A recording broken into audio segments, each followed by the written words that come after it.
ప్రజా గొంతుగా రిపోర్టర్ చింతల మధుకృష్ణ. ఈ రోజు మనం పోచంపేట గ్రామంలో 5వ వార్డులో ఘన విజయం సాధించి ఉప సర్పంచ్ పదవి సాధించిన మన ఉపచంద్ర గారితో ఉన్నాము.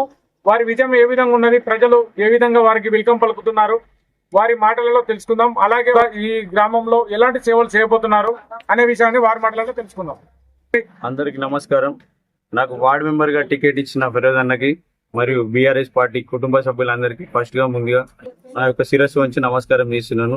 అదేవిధంగా నేను 5th వార్డులో నిల్చుంటే నాకు సపోర్ట్ చేసిన నా ఫ్రెండ్స్ కానీ అక్కడ ఉన్న కార్యకర్తలు మరియు ప్రజలు నాకు చాలా మద్దతు తెలిపారు. ఆ మద్దతుతో నేను ఈరోజు 36 మెజార్టీతో వార్డు మెంబర్గా గెలిచిన. నా విజయానికి అన్న ఫిరోజ్ అన్న నాకు ఉప సర్పంచ్ ఇస్తూ మా కాలనీలో ఇంతవరకు ఎస్సీ మాదిగలో 60 ఏళ్ళ నుండి ఇంతవరకు ఎప్పుడు ఉప సర్పంచ్ కానీ సర్పంచ్ కానీ ఇలాంటి పదవులు మేము అనుభవించలేదు, ఎవరు మాకు ఇవ్వలేదు.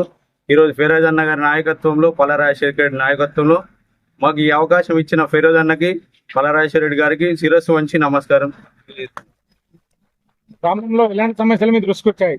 నేను గ్రామంలో ముఖ్యంగా రోడ్లు, లైటింగు, డ్రైనేజ్ సమస్య చాలా ఉంది. దీంట్లో యువతగా ఎక్కువ మంది వార్డు మెంబర్స్ గెలిచిరు.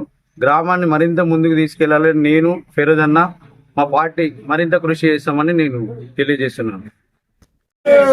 జై పల్లా, జై బీఆర్ఎస్, నాయకత్వం, నాయకత్వం, ఉప సర్పంచ్ నాయకత్వం, నాయకత్వం.